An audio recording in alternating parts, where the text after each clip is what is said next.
Channel জয় অফিসিয়ালের নতুন আরও একটি ভিডিওতে তোমাদের সকলকে জানাই অনেক অনেক স্বাগত। দেখতেই পাচ্ছ একদমই দাঁড়িয়ে আছি কাশীপুর রাজবাড়ির সামনে। এছাড়াও কিন্তু আজ আমি পুরুলিয়ার আরও অনেক করে সাইট সিনে ভিজিট করতে চলেছি। তো আজকের ভিডিওটা অনেক ইন্টারেস্টিং হতে চলেছে, একটু স্কিপ না করে দেখতে থাকো আর সঙ্গে থাকো। গুড মর্নিং, একেবারেই চলে এসেছি মোটো ব্লগিং সেটআপে। আর দেখতেই পাচ্ছ মাথার উপর কিন্তু সূর্যি মামা উঠে গেছে। তো এপিসোড 3-তে আমরা এখন চলছি। আর আজ কিন্তু আমরা পুরুলিয়ার আরও কয়েকটি জনপ্রিয় সাইট সিন দেখে নেব। তো এই সবকটাই কিন্তু পুরুলিয়া স্টেশন থেকে অনেকটাই কাছে হবে, কিন্তু আমাদের হিল টপ থেকে মোটামুটি 70-80 কিলোমিটার ডিস্টেন্স আছে। কিন্তু আমি দেখতেই পাচ্ছ পুরুলিয়া হিল টপ থেকে একদমই নিচের দিকে নামছি। পুরুলিয়ার স্টেশনের কাছাকাছি যে কটাই মোটামুটি সাইট সিন আছে সেগুলো দেখতে গেলে কিন্তু আজ আমাকে প্রায় 80 থেকে 90 কিলোমিটার বাইক রাইড করতে হবে। তো চলো আজকের ভিডিওটা আশা করছি অনেক ইন্টারেস্টিং হতে চলেছে। তো একটু স্কিপ না করে দেখতে থাকো আর সঙ্গে থাকো বাস। পাহাড়ি এলাকার এই সমস্ত রাস্তাঘাটগুলো না আমার ভীষণই সুন্দর লাগছে। এই গত 2-3 দিন ধরে আমি যেটা দেখছি যে এত সুন্দর রাস্তা, তার উপর এত মনোরম আবহাওয়া, যেটা কিন্তু আমাকে ভীষণভাবে মুগ্ধ করেছে। আজকে আমার যে সাইট সিনে যে সিরিয়ালগুলো আমি করেছি তার মধ্যে কিন্তু কাশীপুর রাজবাড়ি আছে, পাঞ্চেত ড্যাম আছে, এছাড়াও আরও 2-1টা জিনিস আছে। যেখানে ছিলাম অযোধ্যা হিল টপ, সেখান থেকে এই আমার আজকের ফার্স্ট ডেস্টিনেশনের দূরত্ব কিন্তু 78 কিলোমিটার। তো চলো, দেখতেই পাচ্ছ এখানে ম্যাপ সেট করে নিয়েছি।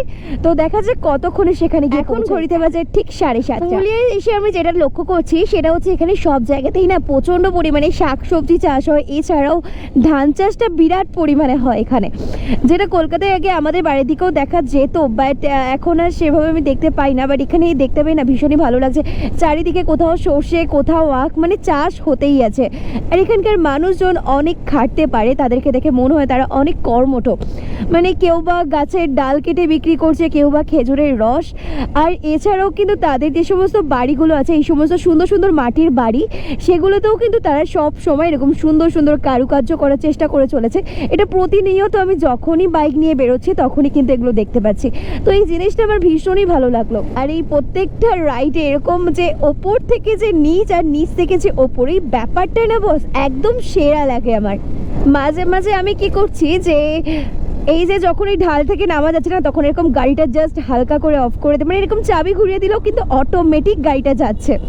মানে দেখো এখন কিন্তু আমার গাড়িটা বন্ধই আছে, বাট স্টিল আমার গাড়ি যাচ্ছে, কারণ এখানকার রাস্তাঘাট এত সুন্দর যে মানে কিছু বলারই নেই, আপনা আপনি গাড়ি যায় যখন ওপর থেকে নিচে নামে। তো এই ব্যাপারটাও ভীষণ ভালো লেগেছে। যদি কলকাতায় এরকম ব্যবস্থা থাকতো আমাদের তেলের সাশ্রয়টা খুব ভালো হতো। তো ওই দেখো পাহাড়ের ভিউগুলো কত সুন্দর এখান থেকে ভিজিবল, যেটা কিন্তু অনেক সুন্দর লাগছে।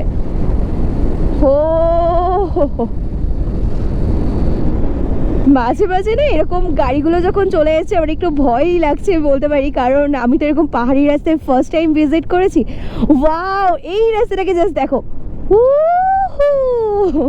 তো এখানেও কিন্তু আমার গাড়ি এখনো উইদাউট মানে স্টার্টে চলছে, মানে কোনো রকম পেট্রোল ছাড়াই একদম ব্যাটারি গাড়ির মজা নিচ্ছে। এখানকার রাস্তাঘাটগুলো যেমনই সুন্দর আর আঁকা বাঁকা টাইপের, যার জন্য আরও বেশি ভালো লাগে।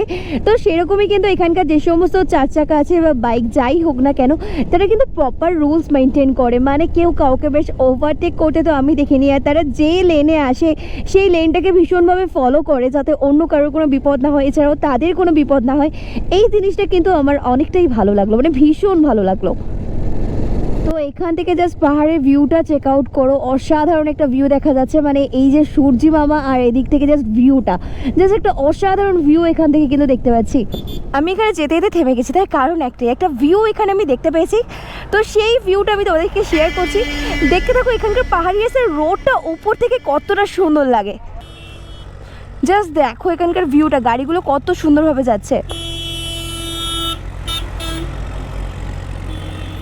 আর এখানে এই পাহাড়ি রাস্তা আর তার সাথে এই যে ভিউটা, জাস্ট ওয়াও বস, জাস্ট ওয়াও, কোনো কথা হবে না। আমিও ঠিক এখন এই রাস্তাটা দিয়ে গিয়ে ওই রকমভাবে ঠিক এই শেপটাতেই কিন্তু নিচে নামবো। তো কি দারুণ লাগে বলো তো। এই জন্যই আমি তোমাদেরকে বলতে চাইছিলাম তখন যে যখন আমরা ওপর থেকে নিচে নামি বা নিচ থেকে ওপরে উঠি, ওই সিনটা আমার এতটাই ভালো লাগছে। কারণটা এটা যে কত সুন্দর একটা স্ট্রাকচার। তোমাদেরকে যেটা বলেছিলাম যে এরকমভাবে নামবো, এই সেই ইউ কাটিংটা যেটা থেকে নামছি আর যেটা থেকে তোমাদেরকে দেখিয়েছিলাম ওই যে ওই ওপরের রাস্তাটা থেকে, মানে জাস্ট অ্যামেজিং লাগে। আর দূর থেকে না এইগুলো দেখতে ভীষণই ভালো লাগে, যেমনটা তোমাদেরকে আমি দেখালাম। এই রাস্তাটা থেকে দেখলে মনে হচ্ছে যে একদমই যেন পাহাড়টা আমার কাছে চলে এসেছে, মানে এতটা কাছে কাছে ফিল আসছে। তো এই সেতুটার নামই মেবি বান্দু সেতু।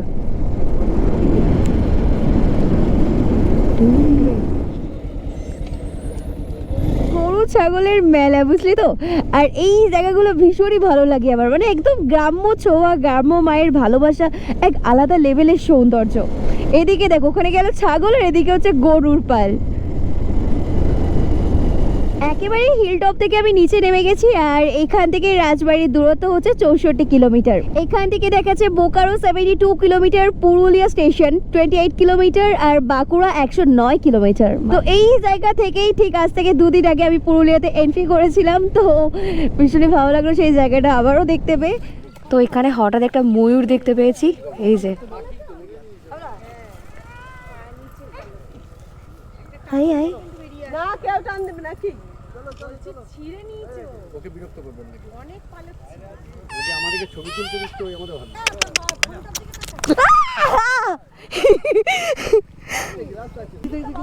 কি সুন্দর দেখো, ওই ময়ূরটা হঠাৎ করে রাস্তায় যেতে যেতে দেখতে পেলাম, অসাধারণ লাগছে। বেশ লোক জমা হয়ে গেছে, কাল হাতি দেখেছি, আজকে ময়ূর।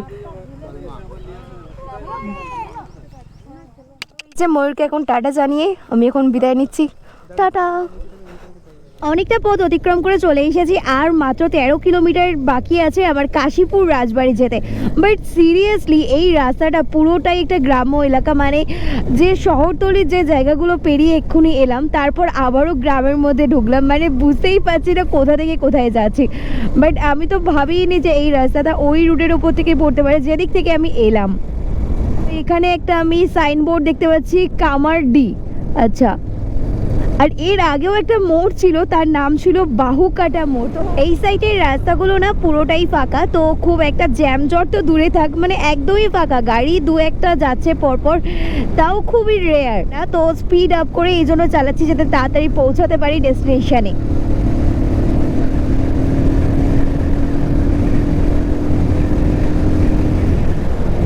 এতদিন ধরেই চাইতাম যে এরকম একটা পরিবেশে, এরকম একটা রাস্তায় বাইক চালাবো, আর সত্যি আজ সেটা পূরণ হয়ে গেছে, আর সেটাও তোমাদেরকে সাথে নিয়ে। এই রাস্তাতে আমি একটাও পুলিশ গাড়ি দেখতে পাইনি এতক্ষণ পর্যন্ত, এই ফার্স্ট আমি একটা পুলিশ গাড়ি দেখতে পেলাম। আদ্রা লেখা আছে 0.7 কিলোমিটার, জয়চণ্ডী 0.9, রঘুনাথপুর 14 কিলোমিটার। আজ জয়চণ্ডী পাহাড়ে যাওয়ারও ইচ্ছা আছে, তো চলো। একেবারেই কিন্তু আমার ফার্স্ট ডেস্টিনেশন কাশীপুর রাজবাড়ি, যেটা কিন্তু আর মাত্র 1 কিলোমিটার বাকি আমার পৌঁছাতে। সেখান থেকে বেরিয়ে কিন্তু আমরা জয়চণ্ডী পাহাড়ের দিকেই যাব। তো দেখতেই পাচ্ছ একদম এখানে লেখা আছে কাশীপুর রাজবাড়ির মোড়। তো চলো সামনের দিকে এগোই। দেখতে পাচ্ছ ওই বিল্ডিংটাই কিন্তু কাশীপুর রাজবাড়ি, তো চলো ওইখানে যাই। তো এই হচ্ছে কাশীপুর রাজবাড়ি। তো চলো গাড়িটা এখানে পার্ক করে দিন, তোমাদের সাথে শেয়ার করছি পুরোটা।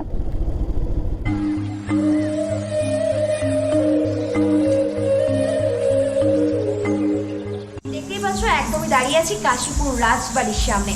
আর এই রাজবাড়ি প্রতিষ্ঠা করেছেন জ্যোতিপ্রসাদ সিংহ 1916 সালে।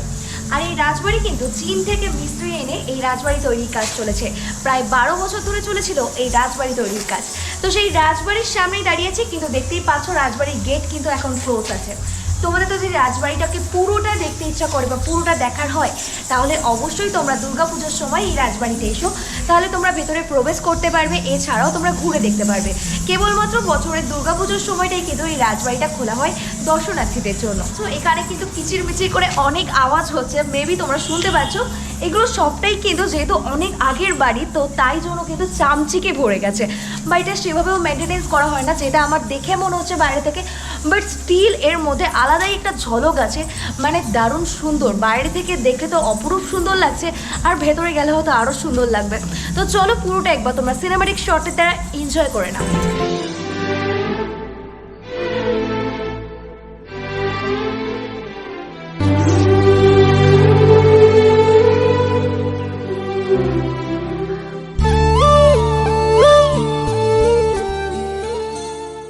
দেখতেই পেলে এখানে রাজবাড়িটা আমি সম্পূর্ণটা তোমাদেরকে দেখানোর চেষ্টা করলাম।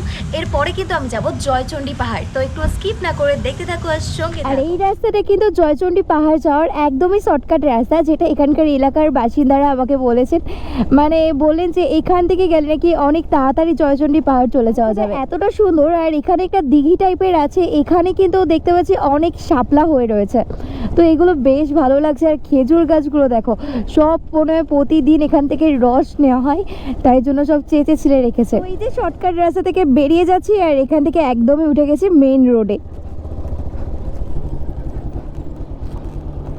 কাশীপুর রাজবাড়ি থেকে কিন্তু পুরুলিয়ার এই জয়চণ্ডী পাহাড়ের দূরত্ব মাত্র 10 কিলোমিটার। তো চলো সেই রাস্তাতেই এগিয়েছি। আর এই রাস্তাটাও কিন্তু আগের রাস্তাগুলো থেকে কম কিছু সুন্দর নয়, ভীষণ সুন্দর গ্রামের রাস্তাঘাট, বাট রাস্তা একদম ঝাঁ চকচকে। এই জায়গাটার নাম সাইনবোর্ডে লেখা আছে কেলিয়াথোল। ভাই রে ভাই, এই নামগুলো দেখা আমারই তো হাসি পাইয়া যায়। এই জয়চণ্ডী পাহাড়ে কিন্তু একটা স্পেশাল জিনিস আছে, সেটা হচ্ছে আমাদের সবারই প্রিয় এবং সবার সাথেই পরিচিত যে বইটি, সেই বইটির নাম হচ্ছে হীরক রাজার দেশে। হীরক রাজার দেশে এই মুভিটা কিন্তু এইখানেই শুটিং করা হয়েছিল, এই জয়চণ্ডী পাহাড়ের মধ্যে। তো সেই পাহাড়ে যাচ্ছে, so I am too much excited. আবার নাকি শোনা যায় এর উপরে আছে জয়চণ্ডীর মন্দির, এছাড়াও বজরংবলী মন্দির, যার জন্য নাকি 503টে সিঁড়ি অতিক্রম করে সেই মন্দিরে পৌঁছাতে হবে। তো এই ব্যাপারগুলো আমার কাছে বেশ ইন্টারেস্টিং লেগেছে আর চ্যালেঞ্জেবল লেগেছে। চলো জয়চণ্ডী পাহাড়ে যাই, তারপর তো বাকিটা দেখতেই পাবো। জয়চণ্ডী পাহাড়ে পৌঁছাতে আর মাত্র 4 কিলোমিটার বাকি। এই হচ্ছে জয়চণ্ডী পাহাড়, আর এই দেখো এখান থেকে ট্রেন যাচ্ছে। আর জয়চণ্ডী পাহাড়ের সব থেকে কাছের রেল স্টেশনের নাম কিন্তু আদ্রা। আর এই যে রেলগেটটা দেখতে পাচ্ছ, এটাই কিন্তু আদ্রা রেলগেট।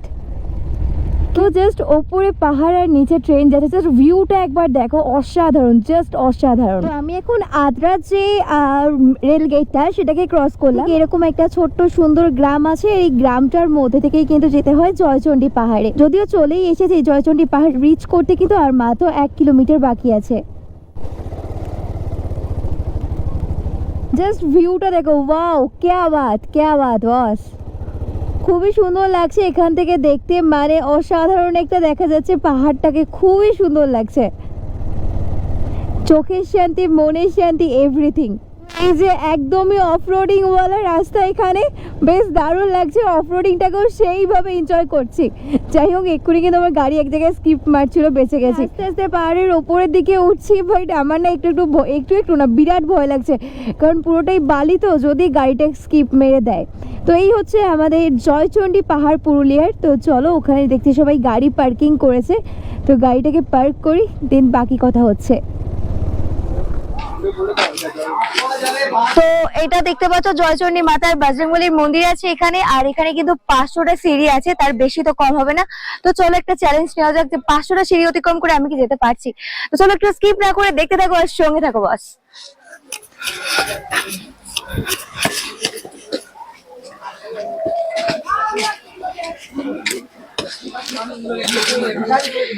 জ্যাকেটটা এখন অর্ধেক খুলেছে, আরো কিছু ধাপ ওঠার পর জ্যাকেটটা পুরোটাই খুলে যাবে, আমি এটা বুঝতে পারছি।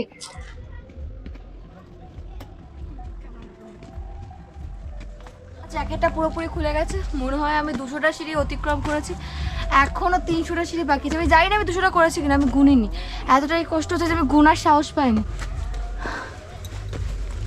100টা সিঁড়ি পরপর এরকম বসার সিট আছে, তোমরা যদি বসতে চাও হাঁপে গিয়ে বসতে পারো, আমার মতো ল্যাথখোর যারা আছো বসে বসে যাবে, নাহলে হাল বেহাল হয়ে যাবে।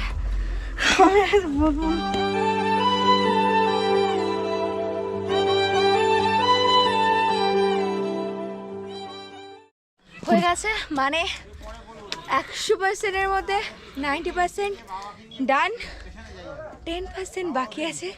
সঙ্গে থাকো, দেখতে থাকো।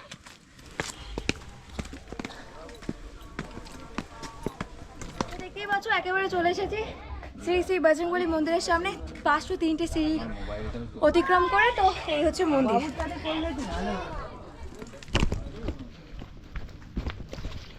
একেবারে বজরংবলীর মন্দির, যেটা দেখার জন্য কিনা 503টে সিঁড়ি অতিক্রম করে আসতে হয়েছে। তো কেমন লাগছে বলো এই মন্দিরটা, কতটা সুন্দর লাগছে, আমার তো ভীষণই ভালো লাগলো। তোমাদের কেমন লাগছে অবশ্যই কমেন্ট সেকশনে কমেন্ট করে জানিও।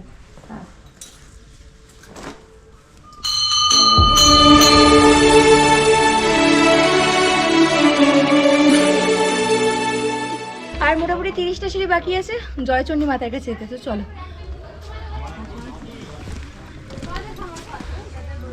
মশলা মুড়ি পাবে।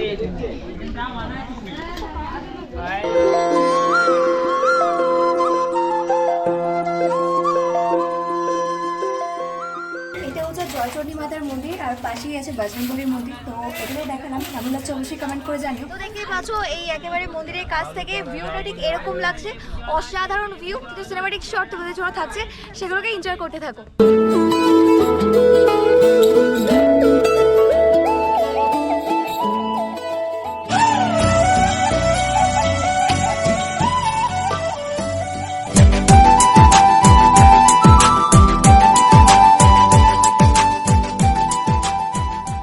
দেখতেই পাচ্ছ এখন আমি জয়চণ্ডী পাহাড় থেকে নামছি, তো চলো এবার নেক্সট ডেস্টিনেশনের দিকে এগোনো যাক। জয়চণ্ডী পাহাড় থেকে এই গড়পঞ্চকোটার দূরত্ব 16 কিলোমিটারের কাছাকাছি। আর এই যে রঘুনাথ থানা থেকে সোজা বেরিয়ে যেতে হবে এই গড়পঞ্চকোটা মন্দিরের দিকে। এদিকে এখন রাস্তার কাজ চলছে, মানে পিচ ঢালছে, রাস্তাটা কি দারুণ করছে। চলে যাচ্ছি রঘুনাথপুরের মধ্যে দিয়ে, আর রঘুনাথপুর থানাটাকে একদমই আমার লেফট সাইডে রেখে আমি সামনের দিকে এগোচ্ছি গড়পঞ্চকোটার দিকে। এখান থেকেই দেখো গড়পঞ্চকোটার যে পাহাড়টা সেটা এখান থেকেই দেখা যাচ্ছে, কত সুন্দর লাগছে। আর সন্ধে হয়ে এসছে অনেকটাই, তো চলো একেবারেই যাবো এই পাহাড়ের কাছে এক জাগ্রত মন্দির আছে।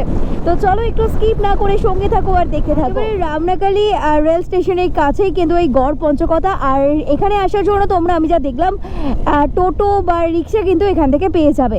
ঠিক এতটাই সুন্দর লাগছে এই পাহাড়টাকে। আর এখন এক্সাক্ট যে জায়গাটায় আছি এইখান থেকে ঠিক গড়পঞ্চকোটের দূরত্ব মাত্র 2 কিলোমিটার। এই সামনের মোড়টা ঘুরলেই না গড়পঞ্চকোটা পড়বে। তো চলো এখানে আগে বাইকটাকে পার্কিংয়ে রাখি, তারপর বাকি কথা হচ্ছে।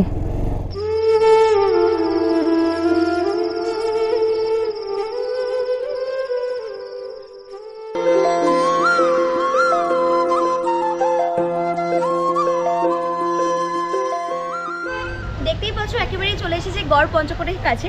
আর এটা কিন্তু পুরুলিয়ার পশ্চিম প্রান্তে অবস্থিত, পাঞ্চেত হিলের পাদদেশে অবস্থিত। 18 শতকে বর্গীরা যে হামলা করেছিল বাংলায়, সেই হামলার এক নীরব সাক্ষ্য কিন্তু এই গড়পঞ্চকোট।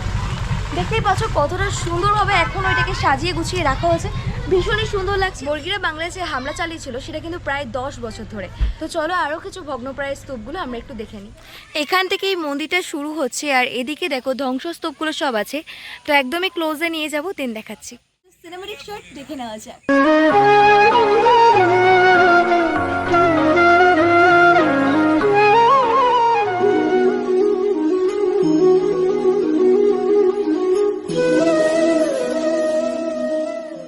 মোটামুটি পুরুলিয়ার যা সাইট সিন সেগুলো কিন্তু আমার এই ভিডিওতে আর এখানেই শেষ হচ্ছে।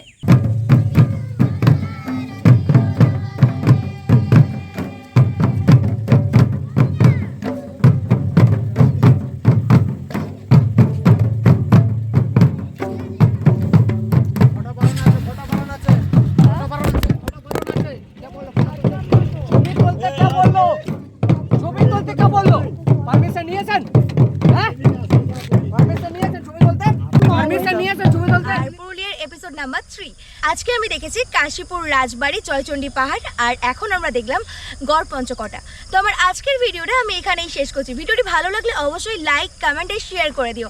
আর আমার চ্যানেল নতুন হয়ে থাকলে চ্যানেলটিকে সাবস্ক্রাইব করে আমার পাশে থেকো। দেখা হচ্ছে নতুন ভিডিওতে, ততক্ষণের জন্য সুস্থ থেকো, ভালো থেকো।